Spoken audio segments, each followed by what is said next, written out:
When I was there, I saw Damien hit this one boy real bad, and then he started screwing him and stuff, and then Alright, you've got in front of you a picture that was taken out of the newspaper, I believe. It's got 3 boys, and these are the 3 boys that were killed on that date in Robin Hood Woods. Okay. Investigators soon zeroed in on an 18-year-old school dropout, Damien Echols. Echols lived in a trailer park and stood out from this conservative small town, where he persistently wore black, listened to heavy metal, and he loved horror and sci-fi.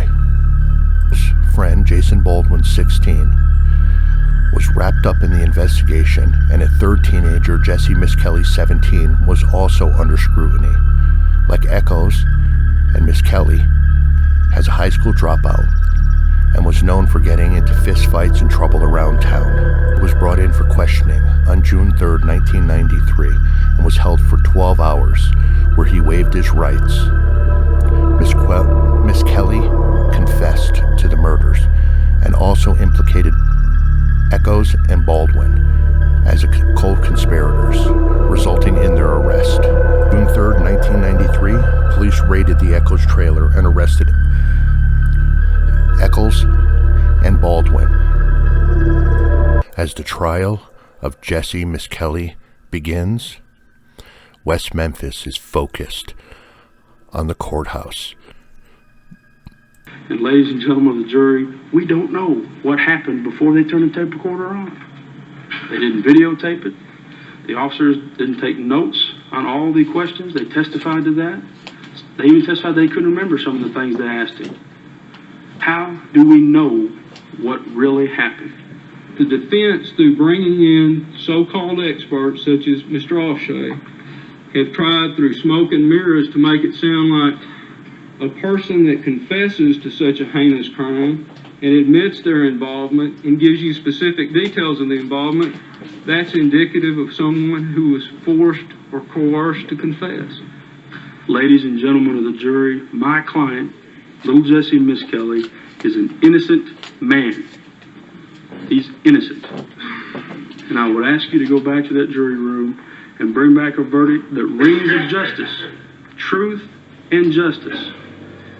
And I would ask you to bring back a verdict that you can live with for the rest of your life.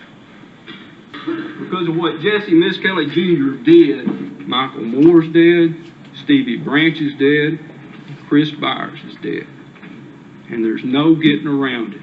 I think when you go back and you apply your common sense and you do what's right and you think about the evidence in this case, you're going to know that what the evidence shows is that this defendant ran down Michael Moore, that this defendant was there, he was involved, and he's guilty of 3 counts. All right, ladies and gentlemen, I in the audience, I am acutely aware that your feelings are on edge, that there's a great deal of emotion involved, but the court cannot tolerate and will not tolerate any verbal outburst, any display of emotion whatsoever.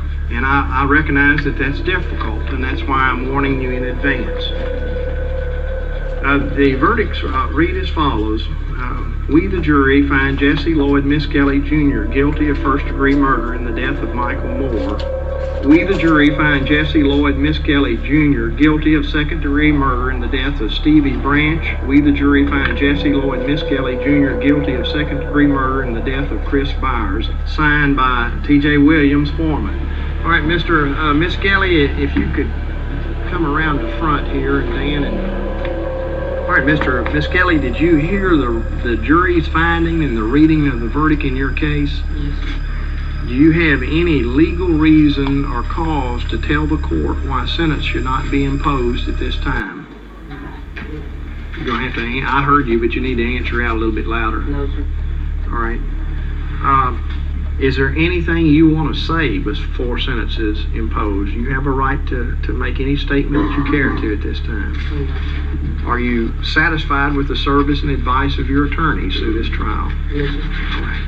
All right, based upon the jury's verdict finding you guilty of first-degree murder in the death of Michael Moore, you'll be sentenced to the Arkansas Department of Corrections for a term of life. In the count involving the death of Stephen Branch, the jury having found you guilty of second-degree murder, you'll be sentenced to an additional term of 20 years. And in regard to the death of Christopher Byers, the jury having found you guilty of second-degree murder, you'll be sentenced to an additional term of 20 years in the Arkansas Department of Correction. That is, you will receive a life sentence plus 40 years. This doesn't change anything. Our son was still Christopher's murdered. dead. Our son And he was was still tortured to death by 3 murdering bastards on a ditch bank. He was 8 years old. And guilty is guilty. And I hope the little sucker, when he hits Cummins, they get his ass right off the bat. Because he deserves to be tortured and punished for the rest of his life for murdering 3 8-year-old children. Jesse, how come you kept your head down the whole time? Jesse, you held your head down for most of the time. Anything you want to say now? Did you do it, Jesse? Yes, you're innocent. You did. Try to get that back, get a hold of him. Did you do it, Jesse?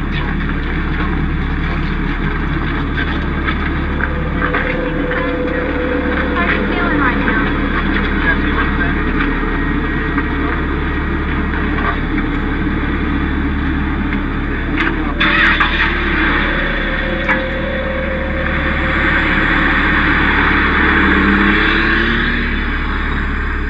Prison's not a safe place. Jesse, sweetie, I'm gonna mail him the skirt. 1 down, 2 to go.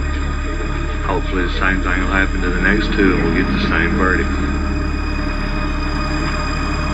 What time did you get there? I got there about 9. In the morning? Of Wednesday morning? And What time is it right now? Right now? Yeah. You don't know what time it is? do you not wear a watch? Stay home. My So dad woke me up this morning. your time period might not be exactly right what you're saying. Right. But it was like early in the day, but you don't know exactly what time. Okay. Because I've got some real confusion with the times you're telling me. But now, this 9 o'clock in the evening call that you've got, explain that to me. Well, after all the stuff happened that night that they done it, Okay. I went home about noon. Then they called me. 9 o'clock that night, they called me. Okay. And what did they tell you on the telephone? They asked me how come I left so early and stuff. And I told them I couldn't stand there watching it no more, so I had to do something to get out of there. Okay. Who called you? Jason, And you mentioned you heard some voice in the background. I heard some Damien. And what else? I think you said that he made the call from his house. He made a call from his house, and Damien was hollering in the background and said, we done it, we done it. What we gonna do if somebody saw us? What we gonna do? Okay. Now, the knives. Was there 1 knife, 2 knives? Was your knife there?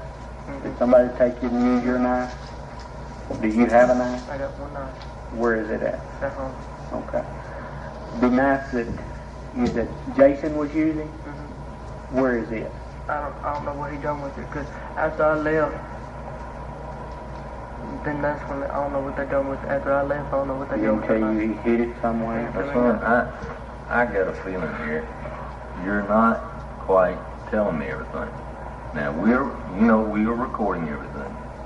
So this is very, very important to tell us the entire truth. If you were there the whole time, then tell us you were there the whole time. Don't leave anything out. This is very, very important. Now just tell us the truth. I was there until they tied him up. And then that's when I left. After they tied him up, I left. But you saw them cutting on the boy. I saw them cutting on him. And then So what else left is there after that? they laid the knife down beside him. And I saw them tying him up. And then that's when I left. Were the boys conscious or were they They was unconscious. unconscious? And then after I left, they done more. They done more. They started screwing them again. Okay. How were they screwing them when you saw them? Jason stuck his in one of them's mouth, and Damien was screwing one of them up the ass. Okay. Alright, and the one that they were cutting the penis off of, did any of them, or cutting the penis or whatever was being done, did they have sex with him at all? No. Did either one of them? Jason did. Jason did. Jason was screwing him while Damien stuck his in his mouth and let the boy's mouth. Okay. How did he have sex with that one? Damien, he was holding him down, right? Uh-huh. And Jason had his legs up in the air and that little boy was kicking, saying, don't, like that. Okay. He had his legs up in the air. Alright. What was to keep these little boys from running off?